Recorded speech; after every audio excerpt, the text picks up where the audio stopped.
Okay, hello everyone. I'm really excited today to be here with Mandelynn Moses, who I'm going to introduce in a second. This is part of a new series I'm doing on the blog, exploring how you can achieve your goals in actually different areas of your life. So, not just career or business, but things like money, health and well-being, and in this case, your relationships. So, it's a really fabulous topic today in terms of talking about soulmates and love, which I'm really excited about. So, Mandelynn, maybe you can tell us a bit more about what it is you do and why, and then we'll jump straight into the interview. Yeah, well, thank you so much for tuning in and listening, everybody. My name is Mandelynn Moses. I am a relationship coach, and I help successful singles, men and women, but I'm kind of transitioning going into mostly women, helping them with their relationships. So you've kind of succeeded in all areas of your life, but the one area that you just can't seem to get down is your relationships. And I feel like so many people struggle. Um, Finding the right person for them, the person that really complements them and helps them, supports them on their journey of living their life purpose and really helping to just accentuate who they are rather than having a man that, to ride their back. Mm. Most of my clients, that's their problem, meeting men who just are not at their level. And so that's really what I help specialize in, helping people meet that right person. I love that. And I guess, I mean, the work I do is all about redefining what success looks like. And that is holistic and it takes into account different areas. But I feel like relationships and finding that partner is quite a tricky one to set goals in and to sort of, I guess, first of all, admit that you maybe want to meet someone. And secondly, it's not as easy as sort of writing a business plan or putting together a list of action steps and so on. I mean, what kind of goals should we be setting in this area of our lives? Yeah, and that is the thing that we miss. You're right. It's not as easy to write a list down or goals down for your relationship, but what I always tell people all the time is writing those specific goals and being very clear about what you want is what made you successful in business. So carry that Mm. over and make it and use those same principles to make you successful in your relationships. And what I mean by that is when we are very clear and specific on what it is that we want, the universe conspires to make it happen. But when we're not clear, we just get back a whole bunch of everything and we're getting nothing back what we really want. Sometimes we get a little taste of it, but then we end up getting back still things that we really don't want. So, writing a very clear and specific list of what it is that you want is crucial for having and finding a really awesome partner.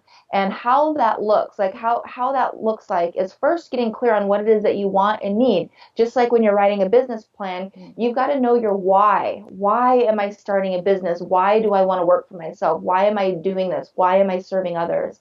And when you know your why, when money's not flowing in, or parts of the business aren't working, your employees are fighting, things like that, when you know your why, life doesn't get in the way because you're striving for something higher, something bigger, Mm. better. And that's just the same thing in relationships. Why do you want this partner? And when you know why, when you're going on crappy dates or you meet somebody who's just not at your level, you're still seeing the why and it's not so frustrating. You're just enjoying the journey. Mm. I love that. And again, I see so many parallels to sort of the business career. So I talk about this sort of conveyor belt that you're on, you're just expected to tick certain boxes. And I think it's the same in relationships. I suppose you're supposed to get married, have children, have two children, etc. And maybe that is what you want to do, but then understand if that really is what you want to do. And as you said, the reasons for that, not just, well, it's what we're supposed to do, but really thinking about, what will that bring me in my life? Is that really, is it some people seem to say that the partner is more important. I certainly think I always wanted to have someone to sort of grow old with, and then other people actually sort of perhaps value the children more. So it's just interesting to ask those questions, I guess, explicitly. Oh yeah, it's extremely clear. In my last relationship that I was in, I met somebody he was an amazing man, like amazing man. We had a great relationship, but at a core level, we didn't connect. We didn't have like the same goals. Where I am a person who really values my freedom, and I was a young mom, so I didn't really get to travel a lot, and I kind of felt so stuck. And so now that my kids are older and I'm in a place of being a little bit more free, I really like loved the idea of just being a nomad for a Mm, couple years and being able to travel and being able to do this, where he was really focused on wanting to start a family right away, mm, and that really stressed me out. And the thing is like, if I didn't really value myself and I just really valued being in a relationship, I could have stayed in that type of relationship, but I wouldn't have been happy. mm. And so, like, really knowing what your goals are and what your needs are is essential. So when you do find and meet somebody and those goals align, then you guys are living like in synchronicity rather than just like constantly like this tug and pull with each other. Those core values, those core goals are essential, like absolutely essential for relationship success. And Mm. then so it was funny when I did meet the my partner that I'm with now, our core values are is super aligned. Like we both want the same exact things. Um, we both started businesses before we met each other, but those businesses were so in line that we were able to like tag them together.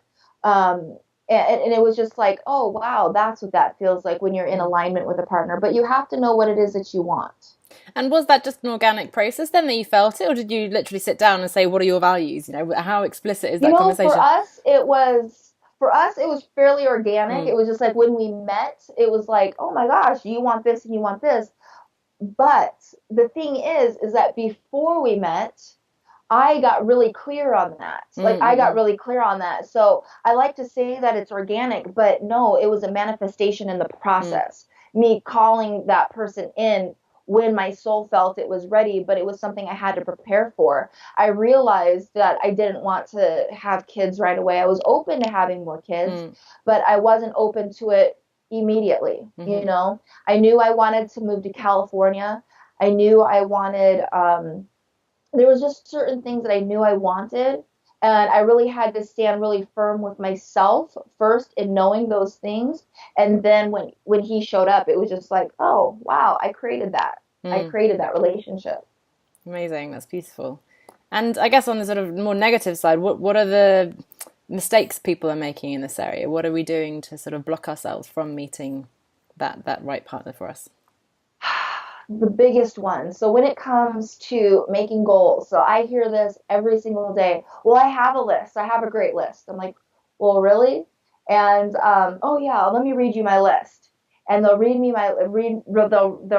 their list. And their list, even though it may sound pretty, it may sound really nice, but for somebody like me who's a relationship expert, I know exactly where they're getting those items from the list.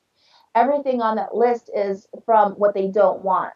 It's from their Ah, partner, their ex-partners. It's like, mm, well, I want somebody, like for instance, the other day I talked to some woman and she's like, I want somebody who loves my cats. Well, I know instantly, especially mm, by the energy behind it, that the person she was with before didn't like her cats. So mm-hmm, then therefore she wants somebody who likes her cats. And when we are writing our list and our goals based off of what we don't want, we're mm, still focused on what we don't want. And then therefore we're going to get somebody that's based off of what we don't want. mm. Okay, so writing goals and really, and I guess how do you suggest you do that then? How do you sort of strip Well, so away that like, kind of history? yeah. So number one, in order to bring somebody else in, your heart has to be completely open to bring somebody else in. You can't be bringing the energy from your Mm, ex in to the new relationship. But I'll give you two examples on that. So one thing that what's a common one? A common one that people will say is, oh, I want somebody who likes me for who I am, mm, who doesn't get irritated by this. Well, obviously they had somebody who was constantly always badgering them and this. So then I say, well, why don't you reframe that? Why don't you just ask for somebody who loves and accepts you unconditionally? Somebody who is just always there for you, and using those kind of words. And I said that to a woman the other day. She's like, "Oh my God, that would be so nice." mm, And I was like, well, look at the energy behind, how I worded it and the energy behind you worded it. You're mm-hmm, so focused on my ex didn't do this, my ex didn't do this, my ex didn't do this. Where if you actually use words all have vibration out there. So if you use higher vibrating words, they're going to give you higher energy behind it. So use words like full love and acceptance, things like that, where you can actually visualize the person that you're bringing in and you're not visualizing your ex. Mm. Um, However, I will have to say, one thing that I really value in my relationships is a chivalrous man. I love like old Mm. fashioned chivalry. I love it. And my ex, he was very chivalrous. And I still had that on my list. Not because it was my ex in mind, but it was something that did make me really feel good. It was Mm-hmm. something that I really liked. That's good energy that he presented, that of course I'm going to bring that back over into a new relationship because it was something that I really loved and adored. Mm. Now, if it's that kind of energy, yeah, bring that in. If it's something that made you feel good, put the smile on your face. Bring that energy in, but don't bring the energy of the things that you don't want, because you're just going to get back more of what you don't want. Mm. And you mentioned at the start that you're beginning to focus more on women, and I'm sort of having the same journey there in terms of these sort of high achievers, I guess, who've been focused on achieving this certain level of success in particular areas of their life. Why do you think this is so difficult for that kind of person, that kind of women? Why are we finding ourselves single or, with the wrong man, I guess, at that age? That age, I don't know what that age is, but I guess sort of 30s, 40s. Right? In my opinion, we're going into this whole feminist movement or whatever this year, back like, how we did in the 70s, and now we're doing it a little bit differently now. But the problem with it is that we're teaching women to be supercharged. We're teaching Mm. women to be men, and men are attracted to women because of their femininity, not because they want to date another man. Mm. And the thing with everything is we become so supercharged. We feel like we have to compete with a man, and we forgot what our true power is, which is the divine feminine. Mm. Being able to really surrender, to trust, to flow and receive, to really like be in that space is what makes us attractive to men. But we're not in that space. We're not in that space. We're way too far into our masculine. Men are not attracted to it. Men aren't attracted to it. And when you're in that space, opposites attract. So what's going to happen? You're going to end up attracting a Mm. feminine man, someone who's really needy, someone who can't think for themselves, someone who's going to try and do stuff for you, but you're just going to block it off. And that's the number one complaint. How come men always want the bad boys? I'm a good man. I do this and do this, because you're not open to allow it in your life. You're not open to receive it.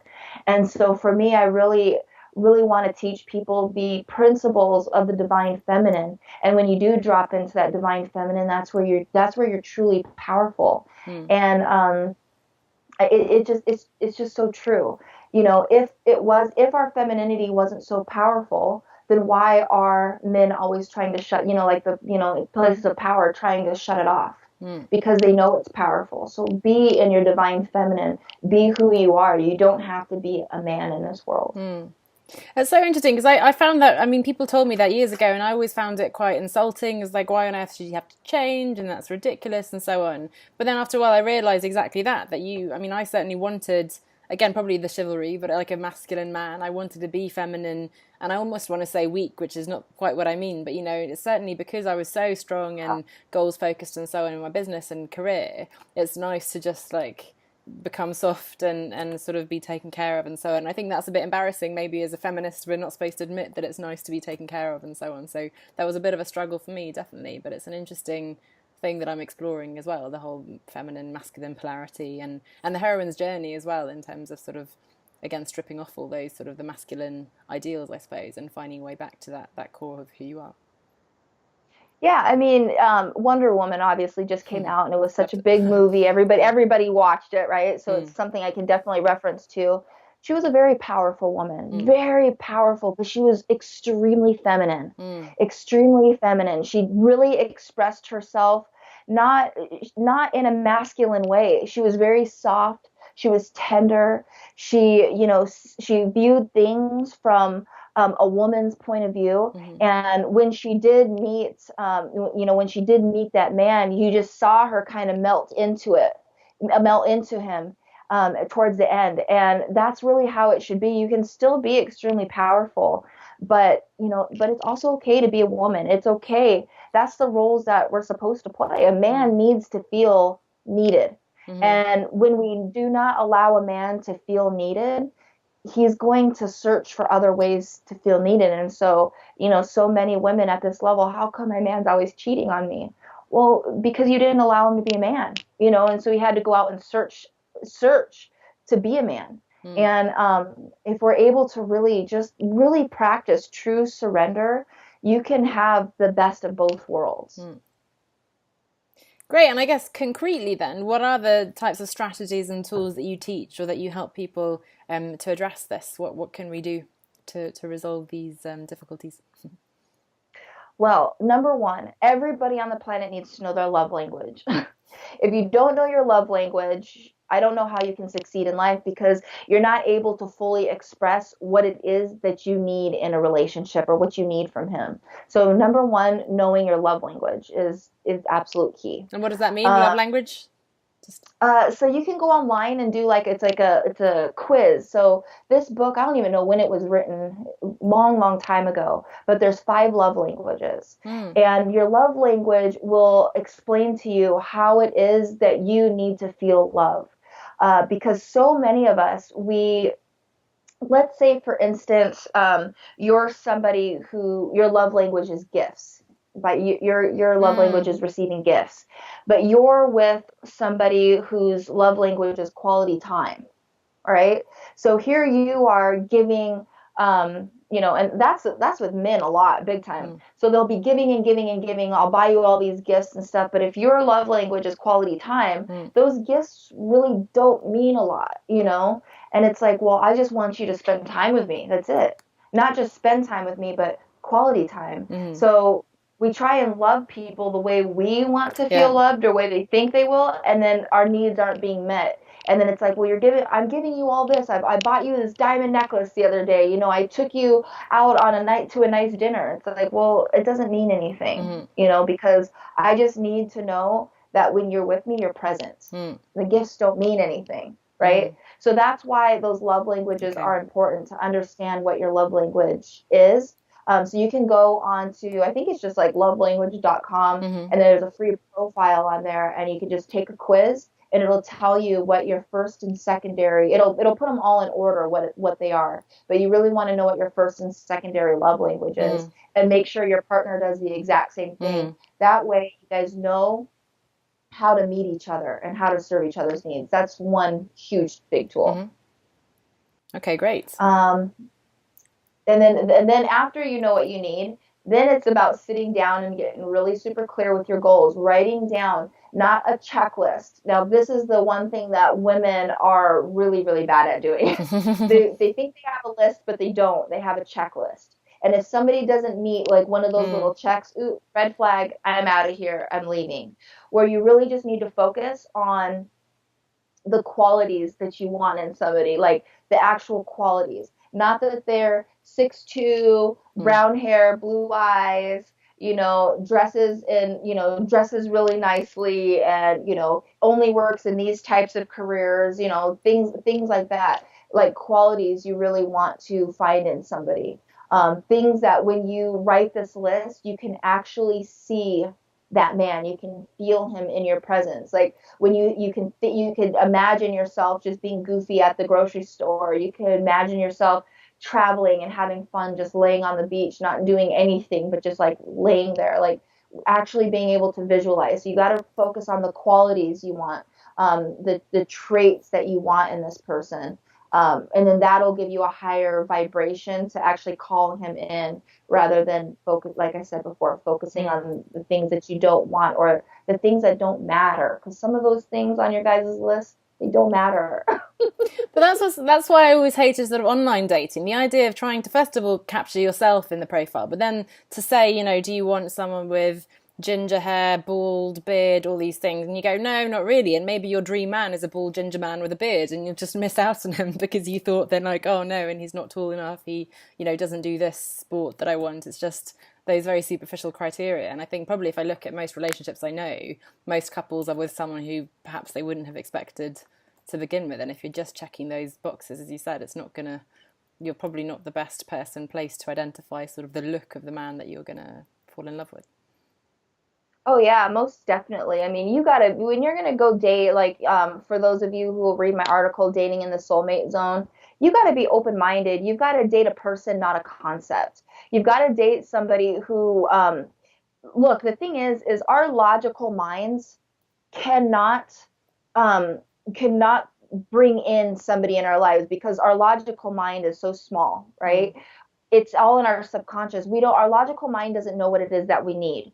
So we're going to bring somebody in here that we need that we don't even that we don't even know. So you Mm. can't just like sit here and say, I want somebody who looks like this and this and this. Mm. For me, when I was dating, I loved foreign men. I always Mm. dated foreign men. I just I that, that I Paul, my boyfriend, he's the only boyfriend I have that's actually from this country. Okay. And I would have and honestly, if I were to have picked that, if I would have put it on my list, I would have said I want a foreign man. I would have Yeah, not. sounds I familiar. absolutely didn't want to date an American. I didn't, and that's like as honest as I can be.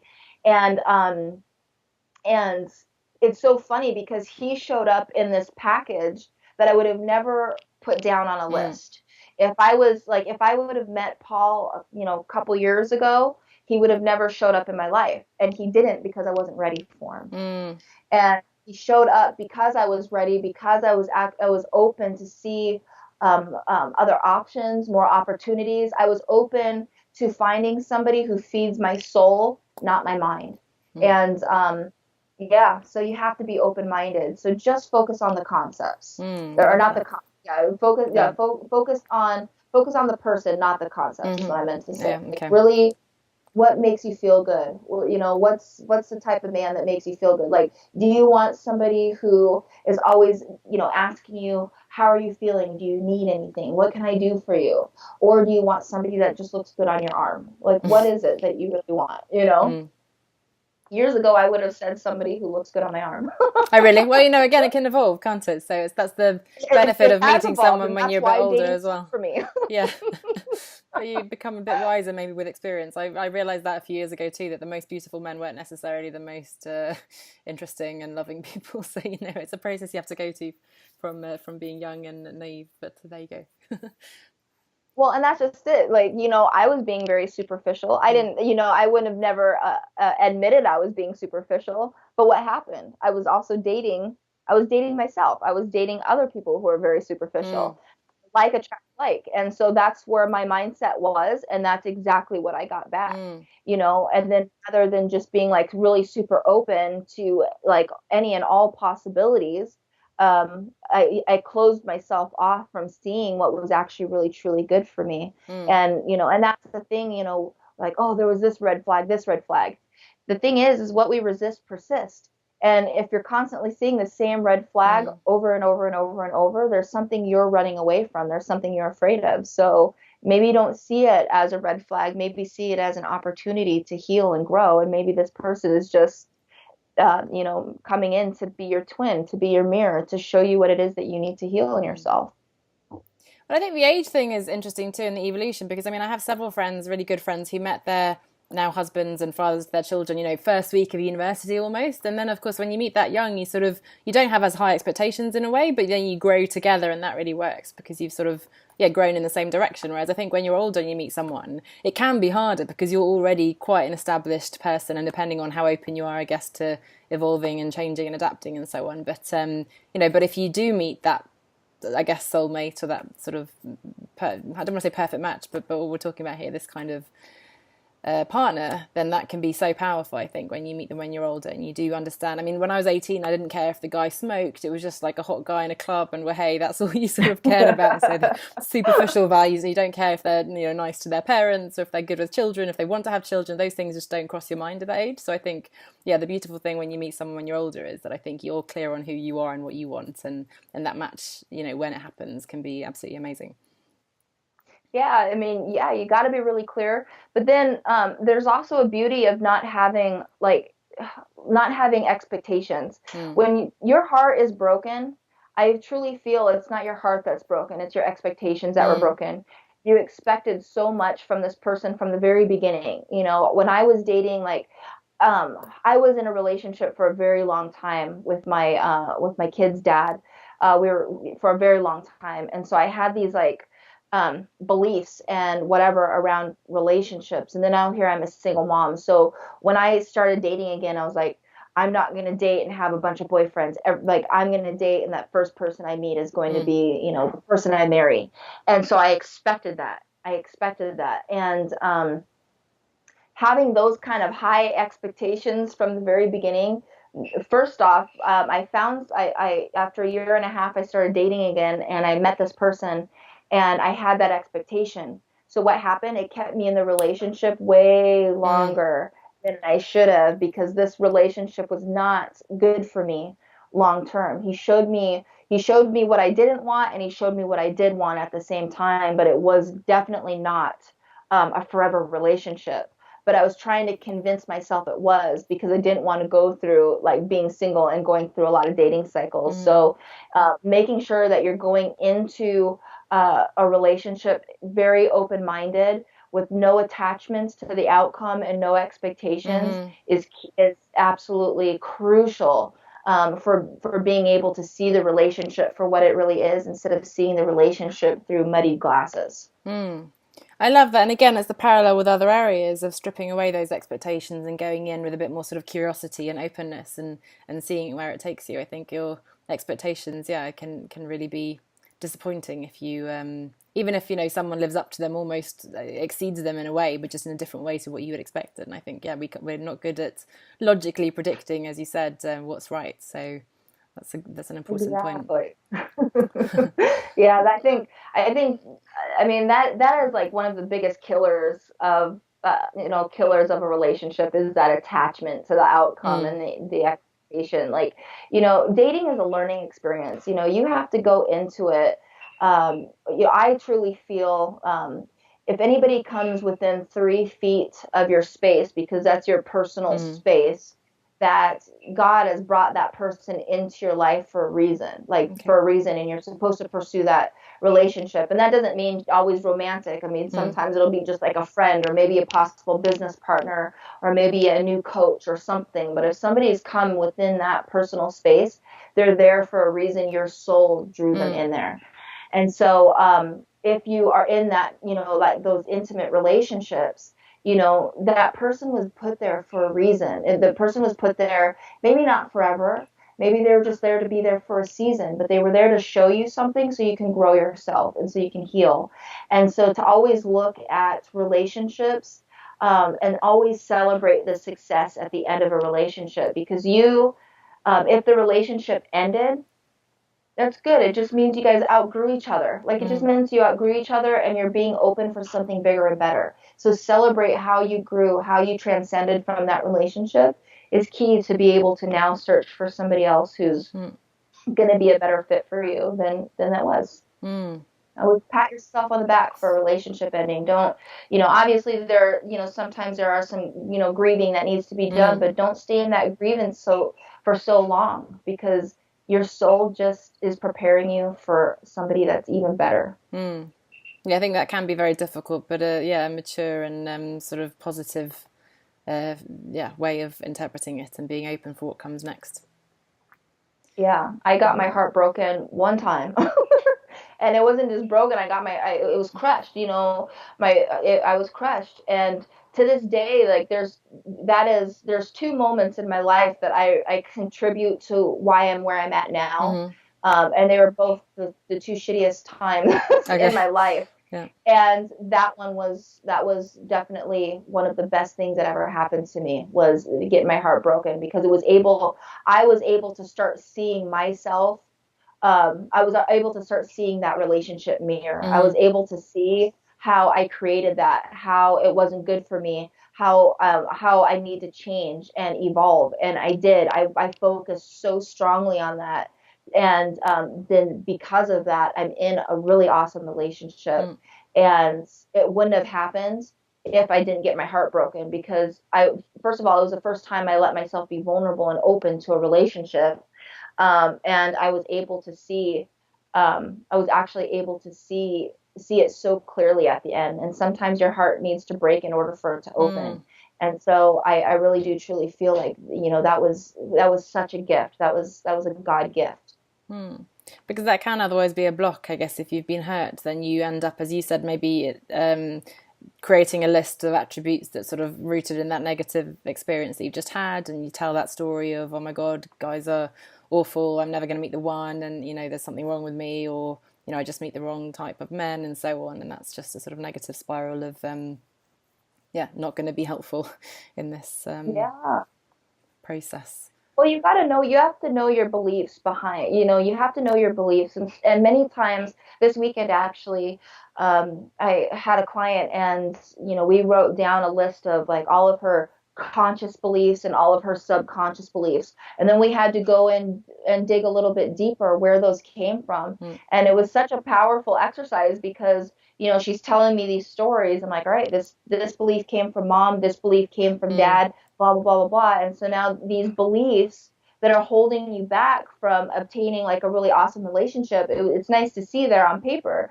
Look, these beliefs aren't even yours. They Mm. came from somebody else. So it's like, and it was amazing to watch that shift in her.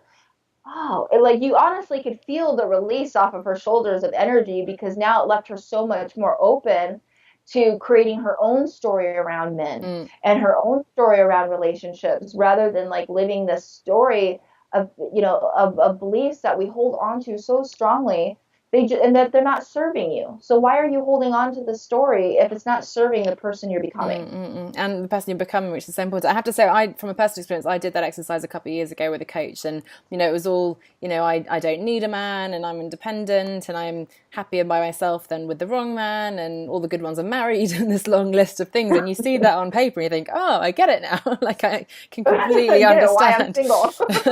Oops. And literally just seeing that and then looking at each one, and actually I didn't really analyze where they came from, but I thought about, is that really true? And of course you can find evidence that it's not true in each case. So that was hugely powerful for me. So I definitely second that as a useful exercise. And it's some things that, as you said, they're quite subconscious as well. It's not necessarily something that you're thinking about every day. Oh yeah, your subconscious will always supersede your conscious. So it's really important to understand like the beliefs, like the subconscious beliefs that are super powerful in keeping you from the man of your dreams is, beliefs of I'm not worthy, I don't deserve love, I feel abandoned. Like those are so strong, like extremely strong beliefs that you don't really know are driving you, but your subconscious beliefs, as we all know, is the driving force. Conscious beliefs, we can shift those fairly easily, but the subconscious beliefs, they come from something a lot deeper. And that's the problem, is like we learned how to love and we learned relationships through mom and dad. And so it's crazy how, a 2-month-old baby can develop a belief of feeling abandoned, and it's something that'll drive you forever. So being able to uncover the core of why you're attracting and why you're doing what you're doing is absolutely it's just key to being able to shift it. And that's what I work with my clients, is we go into the core first, and start working on those core beliefs, and then we're able to shift it. And that's why you get results so quickly, is because now you're aware of what's going on in your life. Great. Well, we've talked about so many fascinating aspects of this. I like to leave people with one thing, one step that they can take. So if you're talking to this, I guess, highly successful woman who, as you say, has achieved success in lots of areas of her life, but is either in a bad relationship maybe, or single, and really does want to meet someone, what's sort of the one step you'd recommend that she takes in order to move forwards or change her mindset, or whatever it is that's most important for her to do today?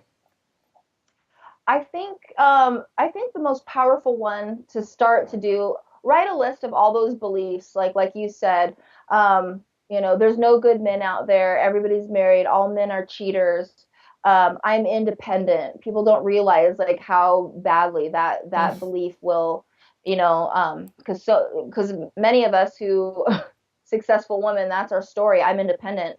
So I'm independent. I don't need a man, but I want a man. I mean, you're sending so many signals out there that you absolutely don't need somebody, right? But again, Absolutely. what does a man need? A man needs to feel like he's needed, right? And you're saying, I don't need a man. Well, therefore, now you're getting a needy man back. So those beliefs, uncovering those beliefs that you put out there are just crucial, just Mm-hmm. really crucial. And it doesn't even matter like how um like just how small they are. I mean, they really are driving forces. So write down the beliefs that you have around dating and change it. You know, find some affirmations or something to try and shift it. Mm-hmm. Another thing that I also would recommend, this is something that I'm currently doing actually. I'm doing a 30-day no judgment Okay. challenge. So every day, like no judgment. And I'm not really a judgmental person, really, but when you actually think about your thoughts and you're really aware of it, oh my gosh, you have no idea what goes on in your head. Like, Mm. you know, just like simple things of like, you know, there's people, we're driving down the car and it's, you know, it's 120 degrees here in Phoenix, and they're throwing those signs. I'm like, why would somebody do that? Mm. But even by saying that, that's judgment. That's placing Mm-hmm. Yep. judgment.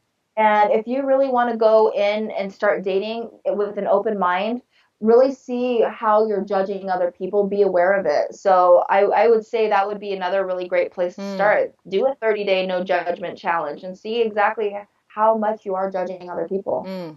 Love that. Great, fantastic. And I think you mentioned already the article, and we're going to give a free resource to everyone who's been watching. Can you tell us a bit more about that, please? Yeah, so actually, I'll give you two kind of bonuses. Mm. This came to me last week. I wrote an article called Dating in the Soulmate Zone. So if you really want to attract and start dating and meeting men at your level, this article will give you a bunch of really great information. But last week, I got a download that asked me to do like a 21-day boot camp or something. So we Mm. created 21-day dating boot camp, and it's absolutely free. And so if you and it starts next Monday. So if anybody wants to really start learning some tools, like some of the things that we've talked about today, the first week is going to be really getting into what are your needs and what are your goals. And every day it's just going to be something and really getting you focused on the right track of dating. And it's open to both men and women. Mm. And I did that because I want people to see the perspective of a man and the perspective of a woman. Because to me, it's so funny how, you know, women and both men and women both complain. There's no good people out there. Mm. Everybody's this. I'm like, well, you guys are both complaining to me about the same thing. How can I put you guys in the same container and meet each other, you know, and see perspectives from each other? Yeah. So yeah, so that starts on Monday.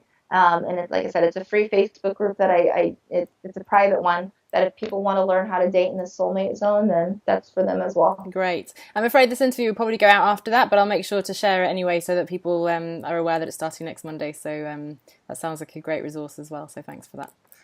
All right. And you mentioned Facebook there. Where else can people find you if they want to connect with you, read more about what you do, and potentially work with you? Yeah, so my Facebook is Mandelynn Moses. I've got a Facebook group called Loving Fearlessly.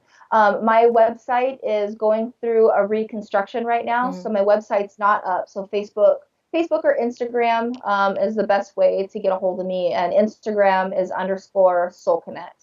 Okay. So through social media is the best way right now. Great, and I'll link to those as well so people can find those. So thanks so much, Mandelynn. This is such a beautiful topic and something that I struggle with for years, and I love these exercises that you suggested. They've certainly worked for me, and yeah, and it's just been wonderful talking to you. So thank you for sharing your experience and your tips. Yeah, thank you so much for having me. It's like so much fun every time I talk to you. It's been a blast. So thank you very much. Thank you.